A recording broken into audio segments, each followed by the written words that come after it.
नमस्कार दोस्तों, प्रस्तुत है रविन्द्रनाथ टैगोर की लिखी हुई कहानी समाज का शिकार। चलिए इस कहानी को मैं आप लोगों के सामने प्रस्तुत करता हूँ। मेरा नाम है राणा सिंह और आप सुन रहे हैं मेरी आवाज़ में रविन्द्रनाथ की लिखी हुई कहानी। स्टार्ट करते हैं। मैं जिस युग का वर्णन कर रहा हूँ उसका आदि न है न अंत है। एक बादशाह का बेटा था। उसका महलों में लालन पालन हुआ था, किंतु उसे किसी के शासन में रहना स्वीकार न था। इसलिए उसने राजमहलों को तीर्थांजलि देकर जंगलों की राह ली। उस समय देश में 7 शासक थे। वह 7 शासकों के शासन से बाहर निकल गया और ऐसे स्थान पर पहुंच गया जहां किसी का राज्य न था। आखिर शहजादे ने देश को क्यों छोड़ा? इसका कारण स्पष्ट है कि कुएं का पानी अपनी गहराई पर संतुष्ट है। नदी का जल तटों की जंजीरों में जकड़ा हुआ है, किंतु जो पानी पहाड़ की चोटी पर है उसे हमारे सिरों पर मंडराने वाले बादलों में बंदी नहीं बनाया जा सकता। शहजादा भी ऊंचाई पर था और वह कल्पना भी न की जा सकती थी कि वह इतना विलासीन जीवन छोड़कर जंगलों, पहाड़ों और मैदानों में दृढ़ता से सामना करेगा। इस पर भी बहादुर शहजादा भयावने जंगल को देखकर भयभीत न हुआ। उसकी राह में 7 समुद्र थे और न जाने कितनी नदियाँ थीं, किंतु उसने सबको अपने साहस से पार कर लिया। मनुष्य शिशु से आयु होता है और युवा से वृद्ध होकर मर जाता है, फिर शिशु बनकर संसार में आता है। वह इस कहानी को अपने माता पिता से अनेक बार सुनता है कि भयानक समुद्र के किनारे एक किला है, उसमें एक शहजादी बंदी है जिसे मुक्त कराने के लिए एक शहजादा जाता है। कहानी सुनने के पश्चात वह चिंतन की मुद्रा में कपोलों पर हाथ रखकर सोचता कि कहीं मैं वही तो नहीं शहजादा हूँ। जिन्नों के द्वीप की दशा सुनकर उसके हृदय में विचार उत्पन्न हुआ कि मुझे एक दिन शहजादी को बंदीगृह से मुक्ति दिलाने के लिए उस द्वीप को प्रस्थान करना पड़ेगा। संसार वाले मान सम्मान चाहते हैं, धन ऐश्वर्य के इच्छुक रहते हैं, सिद्धि के लिए मरते हैं, भोग विलास की खोज में रहते हैं, किंतु स्वाभिमानी शहजादा सुख चैन का जीवन छोड़कर अभागी शहजादी को जिन्नों के भयानक बंदीगृह से मुक्ति दिलाने के लिए भयानक द्वीप का पर्यटन करता है। भयानक तूफानी सागर के सम्मुख शहजादे ने अपने थके हुए घोड़े को रोका, किंतु पृथ्वी पर उतरना था कि सहसा दृश्य बदल गया और शहजादे ने आश्चर्यचकित दृष्टि से देखा कि सामने एक बहुत बड़ा नगर बसा हुआ है। ट्राम चल रही है, मोटरें दौड़ रही है, दुकानों के सामने खरीदारों की और दफ्तरों के सामने क्लर्कों की भीड़ है। फैशन के मतवाले चमकीले वस्त्रों से सुसज्जित चारों ओर घूम फिर रहे हैं।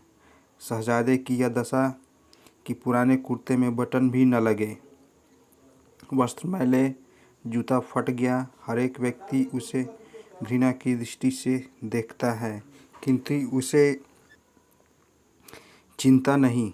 उसके सामने एक ही उद्देश्य है और वह है अपनी धुन में मग्न है। अब वह नहीं जानता कि शहजादी कहाँ है। वह एक अभागे पिता की अभागी बेटी है। धर्म के ठेकेदारों ने उसे समाज की मोटी जंजीरों में जकड़कर छोटी अंधेरी कोठरी के द्वीप में बंदी बना दिया है। चारों ओर पुराने रीति रिवाज और रूढ़ियों के समुद्र ने घेरा डाल दिया है।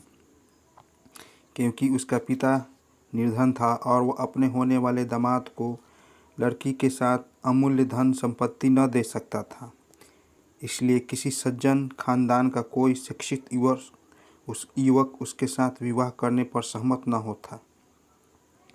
लड़की की आयु अधिक हो गई। वह रात दिन देवताओं की पूजा अर्चना में लीन रहती थी। उसके पिता का स्वर्गवास हो गया और वह अपने चाचा के पास चली गई।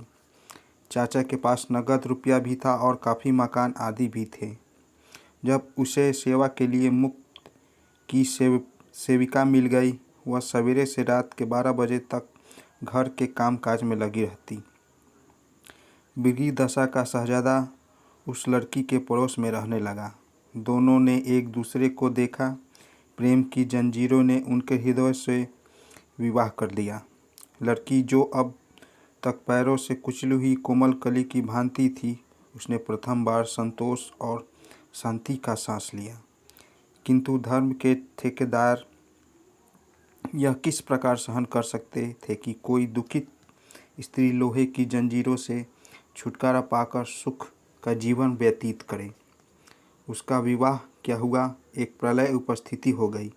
प्रत्येक दिशा में शोर मचा कि धर्म संकट में है, धर्म संकट में है। चाचा ने मूँछों पर ताव देकर कहा, चाहे मेरी संपूर्ण संपत्ति ही नष्ट क्यों न हो जाए, अपने कुल की रीति रिवाजों की रक्षा करूँगा।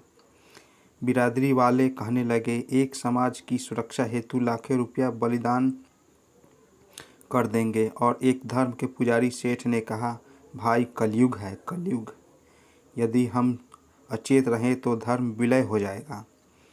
आप सब महानुभाव रुपए पैसे की चिंता न करें। यदि यह मेरा महान कोष धर्म के काम न आया तो फिर किस काम आएगा। तुम तुरंत इस पापी चंडाल के विरुद्ध अभियोग आरंभ करो।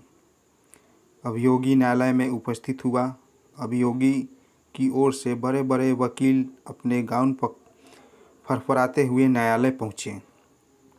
अभागी लड़की के विवाह के लिए तो कोई एक पैसा भी खर्च करना न चाहता था, किंतु उसे और उसके पति को जेल भिजवाने के लिए रुपए की थैलियाँ खुल गई।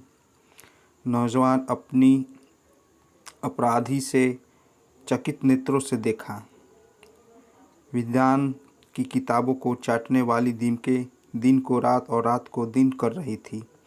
धर्म के ठेकेदारों ने देवी देवताओं की मन्नत मानी।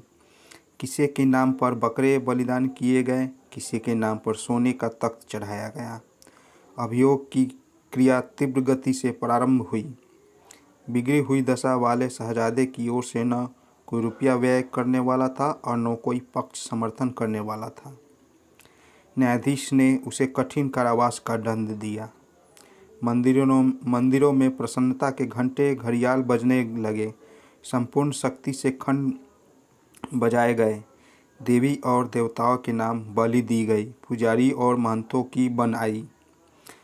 सब आदमी सुखी से परस्पर धन्यवाद और साधुवाद देकर कहने लगे, भाइयों, यह समय कलयुग का है, परंतु ईश्वर की कृपा से धर्म अभी जीवित है।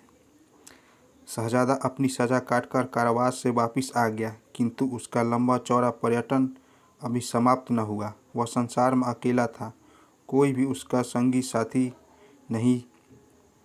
संसार वाले उसे दंडी कहकर उसकी छाया से भी बचते थे। समय सत्य है, इस संसार में राज नियम भी ईश्वर हैं। फिर ईश्वर के अपराधी से सीधे मुंह बात करना किसे सहन हो सकता था। लंबी चौड़ी मुसाफिरी तो उसकी समाप्त न हुई, किंतु उसके चलने का अंत हो गया। उसके जख्मी पाँवों में चलने की शक्ति शेष न रही। वह थककर गिर पड़ा। रोगी था, बहुत अधिक रोग से वो ग्रस्त हो चुका था। उस असहाय पथिक की सेवा सुरक्षा कौन करता, किंतु उसकी अवस्था पर एक सुहृदय देवता का हृदय दुखा। उसका नाम काल था।